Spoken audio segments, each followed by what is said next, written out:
Shalom saudara, kita jumpa lagi dalam renungan kali ini dalam tema Naaman si kusta dan gadis cilik tawanan dari Israel.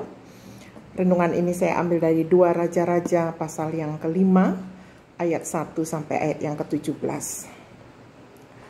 Kisah ini sudah lazim. Ada satu orang yang bermasalah dalam kisah ini.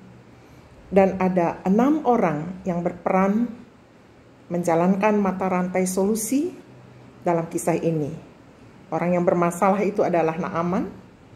Dan mata rantai yang Tuhan pakai untuk memecahkan masalah ini adalah gadis cilik, tawanan dari Israel, Raja Aram, kemudian Raja Israel, pembantu Naaman, pembantu Elisa, dan Elisa. Naaman punya masalah yaitu kusta. Kusta adalah penyakit yang sangat ditakuti dan penyakit yang dianggap aib serta memalukan. Nah, ada seorang gadis cilik yang ditangkap oleh tentara Aram pada masa perang dengan Israel. Dan gadis ini menjadi tawanan perang dan menjadi hamba dari istri Naaman. Melihat masalah yang dihadapi oleh tuannya, oleh majikannya, ia memberanikan diri untuk menyampaikan sebuah saran atau usulan. Seraya berkata, seandainya tuanku dapat menemui nabi yang ada di Samaria, nabi itu pasti dapat menyembuhkan Naaman dari penyakit kustanya. Ketika Naaman mendengar hal ini, akhirnya ia pergi kepada Raja Aram dan menceritakan usulan dari gadis cilik ini. Raja Aram menanggapi dan memberikan respon yang sangat positif atas usulan ini. Dan ia berkata, kalau begitu pergilah sekarang. Aku akan mengirim surat kepada Raja Israel. Maka berangkatlah Naaman dengan membawa 345 kg perak, 70 kg emas, dan 10 potong pakaian. Isi surat Raja Aram kepada Raja Israel adalah sebagai berikut. Bersama ini, aku menyuruh Naaman pembantuku kepadamu untuk mengobati kustanya. Sontak begitu Raja Israel selesai membaca surat itu, ia mengoyakkan pakaiannya dan menunjukkan bahwa ia sangat sedih dan marah sambil mengatakan, apakah aku ini Allah yang berkuasa atas kematian dan kehidupan sehingga orang itu mengirim pesan kepadaku supaya aku menyembuhkannya dari kustanya? Apakah dengan cara ini ia sedang mencoba mencari perkara dengan aku? Wow. Hal ini kedengaran oleh Elisa, abdi Allah, pada masa itu. Lalu ia menyampaikan pesan kepada raja. Mengapa engkau mengoyakkan pakaianmu? Suruhlah Naaman kepadaku, agar ia tahu bahwa di Israel ada seorang nabi. Kemudian Naaman datang kepada Elisa bersama dengan kuda, keretanya, dan berhenti di depan rumah Elisa. Elisa kemudian menyuruh pembantunya atau hambanya untuk menjumpai Naaman dan berkata, pergilah ke sungai Yordan dan mandi di sana sebanyak 7 kali, maka kulitmu akan sembuh kembali dan menjadi bersih. Naaman menjadi marah dan pergi sambil menggerutu.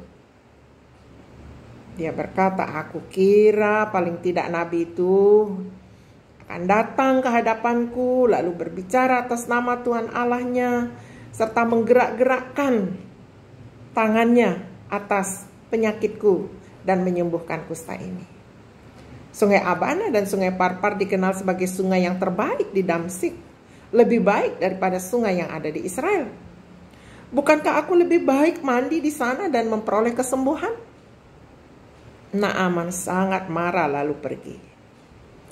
Namun bersyukur, para pembantunya berusaha mendekati dia dan berkata, Bapak, sekiranya nabi itu menyuruh Bapak melakukan sesuatu yang besar, Engkau pasti melakukannya, bukan?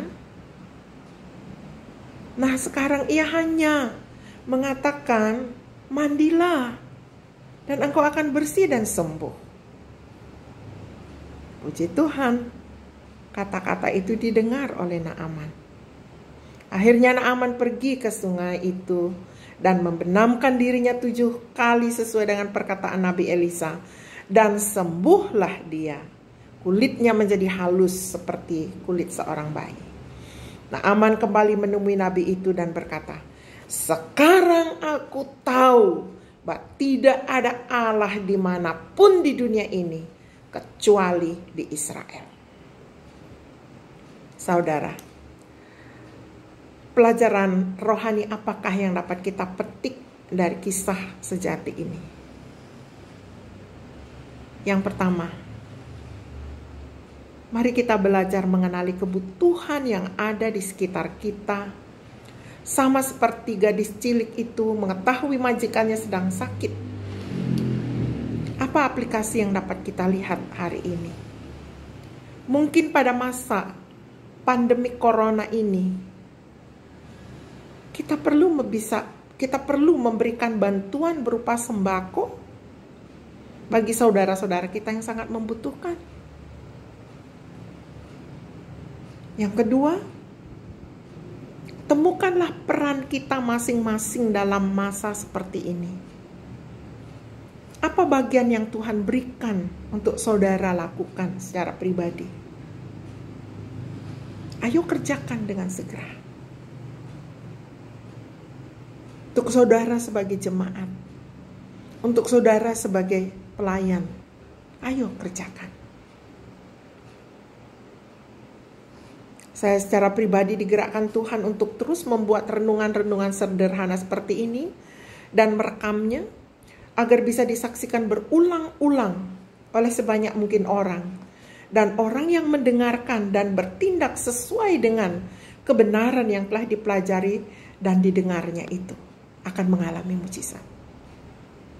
Jadi saudara, jika saudara diberkati dengan renungan yang sederhana ini, silakan saudara bertindak sesuai dengan apa yang Tuhan taruh di hati saudara. Share renungan ini kepada sebanyak mungkin orang, kepada teman-teman, pada keluarga. Dan mereka pun akan diberkati. Mereka melakukan hal yang sama. Pasti Tuhan bekerja seperti pada peristiwa Naaman. Akan ada mujizat. Sebab Tuhan memakai mata rantai tiap-tiap orang mengerjakan tugasnya. Sekali lagi tugas kita, temukan masalah. Lalu cari tahu bagian yang harus kita kerjakan. Lakukan bagian itu. Yang lain melakukan lagi bagiannya. Dan kita menjadi satu kesatuan untuk memberkati orang lain. Memberi solusi. Hasil akhirnya, nama Allah akan dikenal. Dan memberi pilihan kepada orang untuk menyembah Allah atau tidak. Itu adalah keputusan pada mereka. Ingat kisah yang kita belajar tadi.